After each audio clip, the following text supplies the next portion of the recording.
সবাইকে আমন্ত্রণ Clemon beyond the গ্যালারিতে হাজির হয়ে গেছে আপনাদের সামনে। আমি রেজওয়ানুজ্জামান। নতুন পর্ব নিয়ে আমাদের সঙ্গে আজকে আছেন অতিথি হয়ে স্টুডিওতে এস.এম. রকিবুল হাসান, বাংলাদেশের সাবেক অধিনায়ক, বীর মুক্তিযোদ্ধা। সবাই জানেন, স্বাগত জানান আপনাকে রকিবুল হাসান। ধন্যবাদ। আমরা কথা বলবো বাংলাদেশের টেস্ট নিয়ে। চেন্নাইয়ে শুরু হয়ে গেছে সেই ম্যাচ, সেই টেস্টের খবর তো আছে, আর কি কি খবর আছে আমাদের সঙ্গে দেশ বিদেশের খেলার, সেগুলো জানিয়ে দিব এক নজরে। শুনছিলেন দেশ বিদেশের খেলার সবশেষ খবরগুলো, এক নজর আপনাদেরকে জানিয়ে দেওয়ার চেষ্টা করলাম। তবে আমরা কথা বলবো আজকে চেন্নাই টেস্ট নিয়ে। চেন্নাইয়ে দারুণ শুরু পেয়েছে বাংলাদেশ, যেমনটা শুনছিলেন। 3 উইকেট, রোহিত শর্মা, শুভমান গিল এবং বিরাট কোহলি তিনজনের উইকেটই তুলে নিয়েছেন হাসান মাহমুদ। অসাধারণ একটা টেস্টের প্রথম সেশন পার করেছে বাংলাদেশ। এই মুহূর্তে মধ্যাহ্নবিরতি চলছে। 3 উইকেটে 88 রান ভারতের সবশেষ সংগ্রহ। কেমন শুরু হলো বাংলাদেশের, সে বিষয়ে কথা বলবো। আপনারাও চাইলে অংশ নিতে পারেন আমাদের এই আয়োজনে। ফোন করতে হবে স্ক্রিনে দেখানো নম্বরগুলোতে। রকিবুল হাসানের কাছে জানতে চাই সেই প্রশ্ন, কেমন শুরু হলো বাংলাদেশের? এর চেয়ে ভালো শুরু কি আর হতে পারতো কিনা ইন্ডিয়ার মাটিতে, ইন্ডিয়ার বিপক্ষে? ধন্যবাদ। আপনার প্রশ্নের মধ্যেই উত্তরটা আছে যে একটা টেস্ট ম্যাচের ফার্স্ট সেশনটা is very crucial for both the batters and the bowlers. তো বাংলাদেশে কিন্তু সেই টেক অফটা খুব সুন্দরভাবে করেছে। হ্যাঁ, কেউ বলতে পারে যে 88 রান তো হয়ে গেছে। হ্যাঁ, 88 রান তো হবে। Test match is an attacking cricket, আক্রমণাত্মক খেলা। বোলাররা বল করবে, ফিল্ডিং অ্যাটাকিং থাকে, গ্যাপস থাকে রান করার।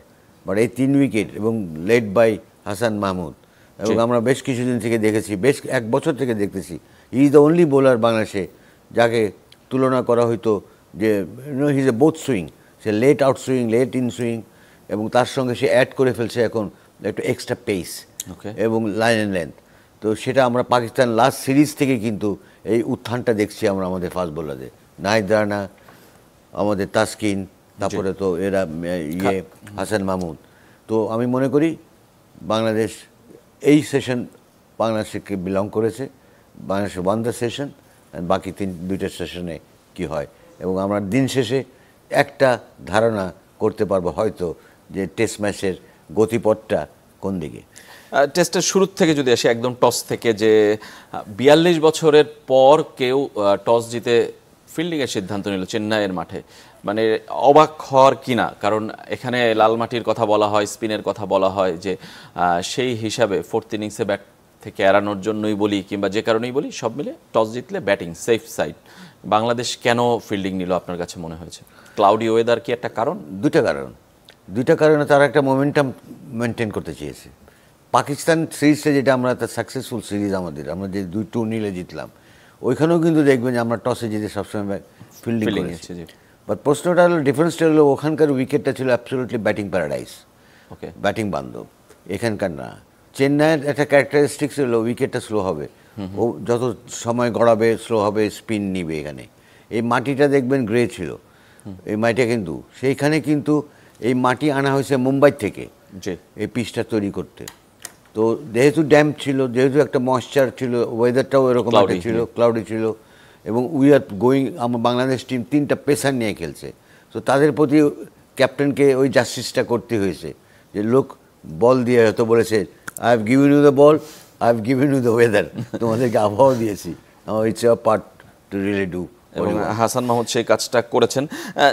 যেটা বলছিলাম যে এইখানে টস জিতে ফিল্ডিং করাটা যেমন একটা সাহসী সিদ্ধান্ত, 3জন পেসার রাখাটাও কি একটু সাহসী কিনা? আপনি নিজেই বলছিলেন যে স্পিন নির্ভর উইকেট, এবং পরের দিকে সেটা আরও বেশি হবে। না, বোলিং অ্যাটাক ইজ ব্যালেন্সড। আপনি সেম ইন্ডিয়ার দিকে তাকান, তারাও 3টা পেসার। তারা 3টা পেসার। তার মানে এখানে there is something for the pace bowlers. আর ভালো পেস বোলার যে কোনো উইকেটে যে কোনো জায়গায় সে কিন্তু সমস্যা সৃষ্টি করবে আপনার অপোনেন্ট ব্যাটারদের উপর। আর রিগার্ডিং স্পিনার্স, 2টা স্পিনার 2 টিমেই আছে। বাট বাংলাদেশ টিম কিন্তু তেতিয়ে আছে কনফিডেন্স লেভেল থেকে, পারফরমেন্সের লেভেল থেকে, পাকিস্তান সিরিজ থেকে। হ্যাঁ, অনেকে বলে, অনেকে নিন্দুকেরা বলে যে পাকিস্তানের টিম তো দুর্বল ছিল। পাকিস্তানের সাবেক ক্রিকেটারও দেখলাম অনেক কথা বললো যে এরকম, মানে আমাদের যে এই অ্যাচিভমেন্টটাকে তারা ক্রেডিটই দিতে চাচ্ছিল না। এবং বাসেত আলীর কথা আমার ভালো লাগেনি ওদের। তিনি শুরুতেই বলেছিলেন বৃষ্টি বাঁচাতে পারে বাংলাদেশকে, বাঁচাতে পারে। বাট ওখান থেকে বাংলা যেভাবে দাপটের সঙ্গে আসছে, এবং বাংলাদেশ টিমের সবচেয়ে বড় যে জিনিসটা আমরা বেরিয়ে আসছি দেখার মতো হয়েছে লাস্ট পাকিস্তান সিরিজে, যে খাদে পড়ে যাওয়ার মুখে ওখান থেকে ফিরে আসা, 26 for 6, এটা কোনো টিম ওখানে দাঁড়ানোর কথা না। এবং ওই পাকিস্তানি বোলিং অ্যাটাক ওখান থেকে ওই যে কনফিডেন্স, ওই যে আস্থা তাদের তৈরি হয়েছে, এবং 2-0 সিরিজ বিদেশের মাটিতে পাকিস্তানের মতো একটা দলের এগেনস্টে, এটা কিন্তু অনেক কনফিডেন্স, অনেক সাহস দিয়ে দেয় যে we can make it happen, আমরা পারি। তো সেই ওইখান থেকেই এসেই কিন্তু আসে, এবং পুরো team is fit, team is balanced, ব্যাটাররা রানে আছে, Liton Das back in form, top অর্ডারে ওপেনার আমার রান পাচ্ছে, এবং সাকিব আল হাসান ইংল্যান্ড খেলে আসলো, is doing fine as a spinner, ব্যাটিংয়ে তার রান না আসলেও। তো সব মিলিয়ে কিন্তু এখানে লড়াইটা হবে হাড্ডাহাড্ডি আমি মনে করি। অভিজ্ঞতা একটা ডিফারেন্ট করে ডিফারেন্সটা এনে দিবে। ভারতীয় প্লেয়াররা, ভারতীয় team is more organised, more experience. But আমি রেসপেক্ট করি গম্ভীরকে, যে গম্ভীর কিন্তু দেখেন পার্থক্যগুলো দেখেন। ইন্ডিয়ার মতো টিমের সে এখন কোচ, এত বড় একটা টেস্ট প্লেয়ার, সে কী কথাটা বলেছে যে উই রেসপেক্ট বাংলাদেশ। অবশ্যই এই যে কথা, this are the etiquettes of cricket বা স্পোর্টসের। You pay respect your opponent. তোমার ওখানে এরকম হ্যাঁ মাইন্ড গেম খেলে, মাইন্ড গেম হয়েছে, এইখানেও মাইন্ড গেম খেলেছে অনেকে। রোহিত শর্মা তার বক্তব্যে বলেছেন যে আমরা আপনার কাছে ফিরবো, তার আগে একটু চেন্নাইতে ঘুরে আসতে চাই। আমাদের সহকর্মী আশিক রুদ্র আছেন এই সিরিজ কভার করতে।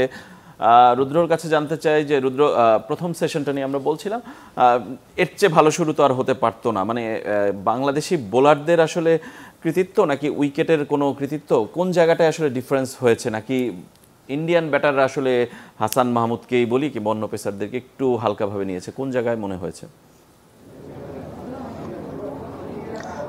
রাজু, আমি উইকেট নিয়ে আগে কথা বলতে চাই যে আমরা দেখেছি যে বাংলাদেশকে বিভ্রান্ত করার জন্য কিন্তু একাধিক উইকেট প্রস্তুত করা ছিল। তবে বাংলাদেশ যখন টস জিতে ফিল্ডিংয়ের সিদ্ধান্ত নিয়েছে একটু সবাই অবাকই হয়েছে, কারণ উইকেটে যথেষ্ট ময়েশ্চার আছে, খুবই হার্ড উইকেট। এখান থেকে যে বোলাররা বিশেষ করে পেসাররা যে একটা সুবিধা পাবে সেটা কিন্তু আমরা উইকেটে শুরু একেবারে সকালবেলা এসেই দেখতে পাচ্ছিলাম। এবং যেটা বলা হচ্ছে যে চেন্নাইয়ের উইকেটটা একটু কি প্রথম সেশনটা শুধুমাত্র পেসাররা একটা বাড়তি সুবিধা পাবে, এরপরে কিন্তু প্রথম দিনটা প্রথম ইনিংসটা শুধুমাত্র পেসাররা সুবিধা পাবে, এরপরে কিন্তু স্পিনারদের জন্য ডে টুর শেষ থেকে থার্ড ডে 3-তে গিয়ে কিন্তু স্পিনাররা একটা বাড়তি সুবিধা পাবে, একবারে উইকেট ভেঙে পড়বে। যেমনটা আমরা আসলে কিউরেটার কিংবা এখানে যারা যারা কাজ করছেন ভারতীয় সাংবাদিক তাদের সঙ্গে কথা বলে এটাই বুঝতে পারছি যে এখানে কিন্তু ডে 3 থেকে স্পিনারদের জন্য খুব বড় একটা সুবিধা পাবে। আরেকটা ব্যাপার হচ্ছে যেটা আপনি বলছিলেন যে বাংলাদেশ শুরুর দিকে যে উইকেট তুলে নিয়েছে, আসলে আমার কাছে যেটা মনে হয়েছে যে ভারত নাহিদ রানা এবং বিশেষ করে নাহিদ রানা এছাড়া তাসকিন এবং বাংলাদেশের স্পিনারদেরকে নিয়ে বেশি কনসার্ন ছিল।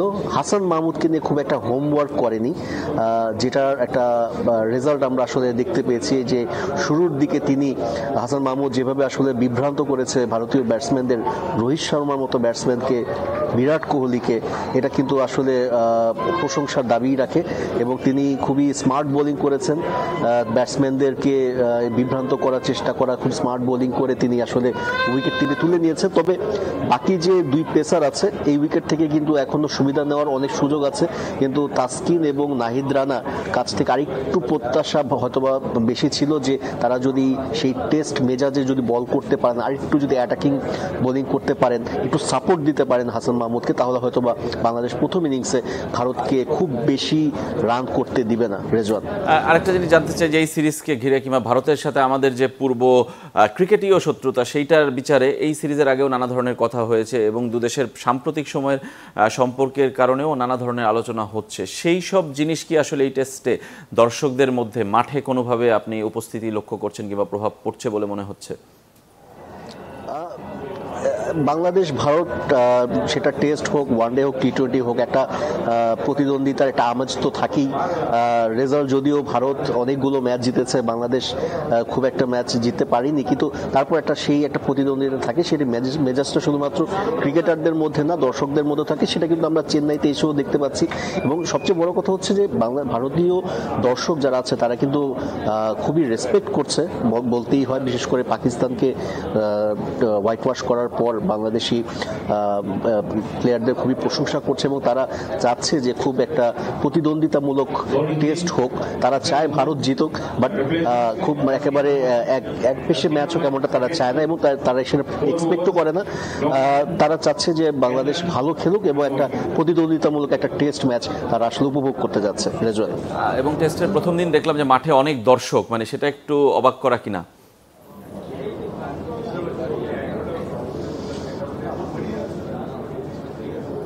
দর্শকের কথা বলছিলাম যে প্রথম দিন অনেক দর্শককে আমরা দেখতে পাচ্ছিলাম মাঠে, গ্যালারিতে। আমরা যেটা আসলে অবাক হয়েছি যে সাধারণত টেস্ট ম্যাচে এত দর্শক আমরা কিন্তু মিরপুর, চট্টগ্রাম কিংবা সিলেটে কিন্তু খুব একটা দেখি না।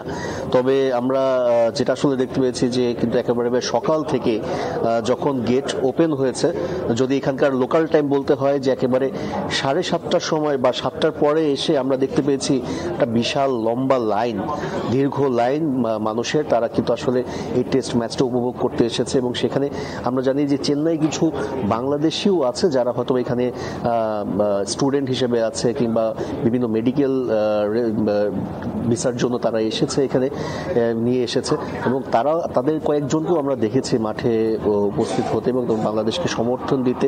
এবং বলা যায় যে বাংলাদেশ একেবারে যে সমর্থন শূন্য থাকছে এমনটা নয়।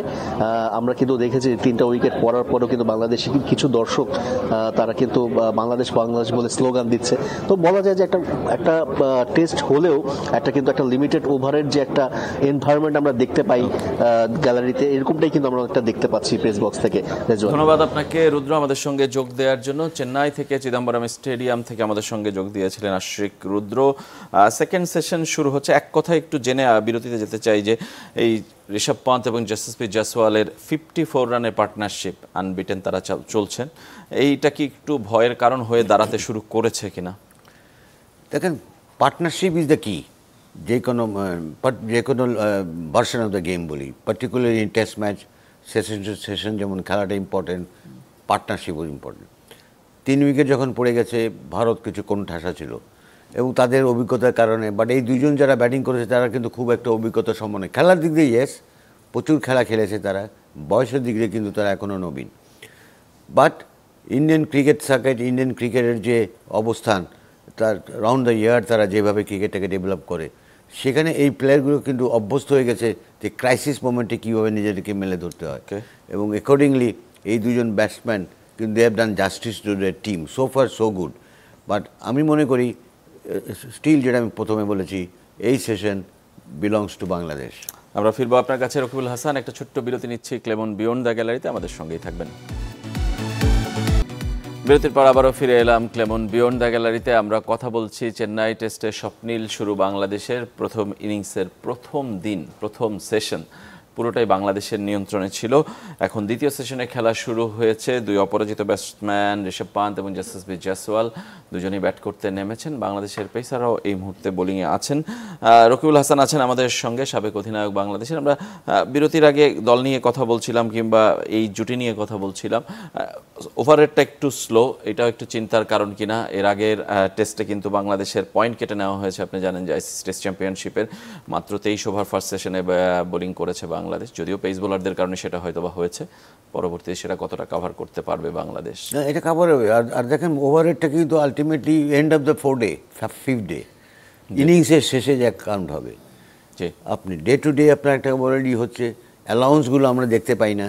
এই একটা প্লেয়ার ইনজোর্ড হয়ে গেছে বা বল বাইরে গেছে, বল চেঞ্জ করতেছে, কিন্তু সব অ্যালাউন্সগুলো দেওয়া হয়। আর মেইন হলো যে ওভারঅল দিন শেষে, মানে 3 দিন পরে যখন ইনিংস শেষে কী অবস্থা ছিল, এই জিনিসগুলি দাঁড়াবে। বাট এই জায়গায় একটু চোখ রাখতে হবে, কারণ আমরা পেনাল্টি খেতে চাই না, আমরা ওগুলি করতে চাই না।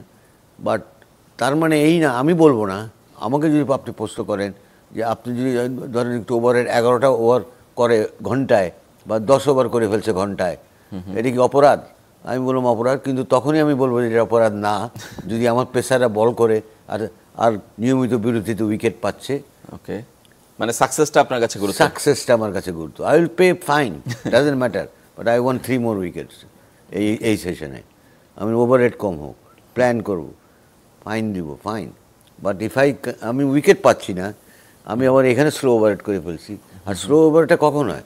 যখন ব্যাটাররা প্রাধান্য বিস্তার করে ফেলে, তখন এলো ক্যাপ্টেন কোথায় কাকে বল করাবে, কোথায় ফিল্ড চিন্তা করতে হয় বেশি। আদারওয়াইজ একটা মোমেন্টামের উপর চলে এই সমস্তগুলি। একটু যদি বলি যে আজকে হয়তো বা পেসাররা ভালো করছেন, আপনার কাছে কি মনে হয় যে সাকিব এবং মেহেদী মিরাজ, বাংলাদেশ যেহেতু দুইজন স্পেশালিস্ট স্পিনার নিয়ে খেলছে, তারা মানে ক্যাপাবল, মানে স্পিনারের ঘাটতি বাংলাদেশের এই টেস্টে পড়বে মনে হয় না আপনার, হয় কি না? দেখেন, আমাদের স্পিনে কিন্তু একটা কম্বিনেশন আছে, right arm off spinner, left arm spinner. এখন যে ব্যাটার দুজন আছে উইকেটে ইন্ডিয়ার, বোথ আর লেফট হ্যান্ডার্স।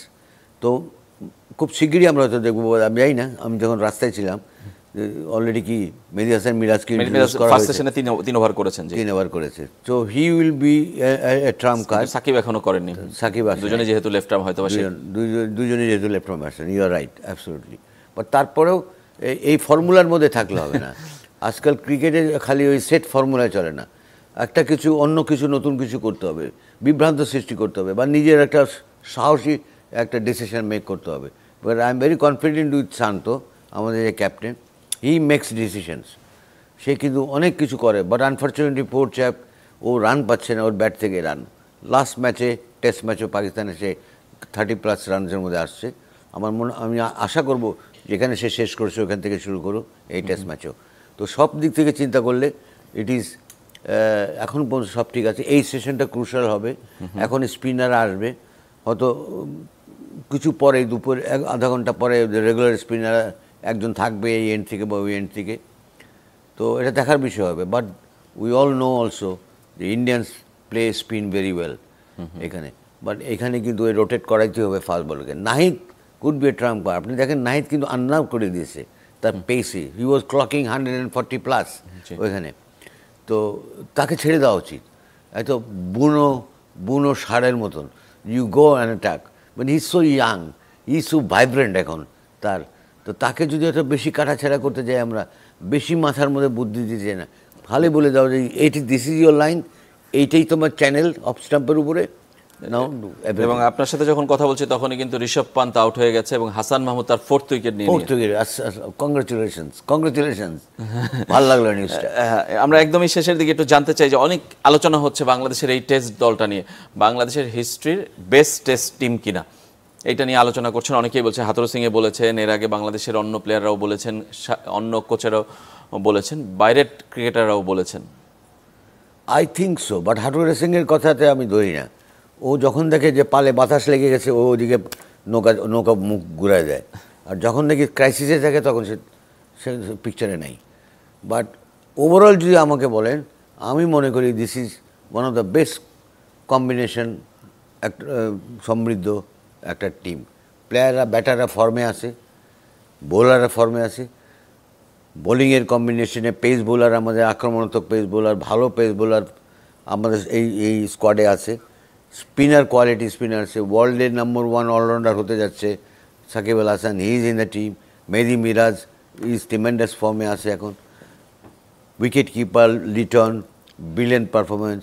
তো সব কিছু যদি ইন্ডেক্সগুলি ধরি আমরা, আমি তো বলতেই পারি, বা আমাদের বলাই যায় যে, এবং অতীতের সমস্ত টিমগুলোকে যদি দেখি, আমি প্রত্যেকের প্রতি সম্মান রেখেই বলবো, আমি নিজেও খেলেছি, বাট আমি তো আর টেস্ট ম্যাচ খেলিনি। তারপর আমরা তো রিটায়ারমেন্টে চলে গেছি। বাট ওই সময় থেকে তো ক্রিকেটটা আসছে, কোয়ালিটি প্লেয়ার ওরকম আস্তে আস্তে, তখন টাকা পয়সা ছিল না। But this is probably the best possible combination in test cricket. ধন্যবাদ আপনাকে এস এম রকিবুল হাসান। আজকের দিনটা দারুণভাবে শুরু হয়েছে বাংলাদেশের। 4 উইকেট আমরা বলছিলাম পড়ে গেছে ইতিমধ্যেই ইন্ডিয়ার ব্যাটিং লাইনের, শক্তিশালী ব্যাটিং লাইন যাদের বলা হতো এবং হচ্ছে, সেই শীর্ষ দলের 4 উইকেট তুলে নিয়ে দারুণ শুরু করেছে চেন্নাই টেস্টে বাংলাদেশ। দিনটা বাংলাদেশের হোক, টেস্টটা বাংলাদেশের হোক, সেই প্রত্যাশায় আজকের মতো এখানেই শেষ করছি। আগামী সপ্তাহে আবারও দেখা হবে।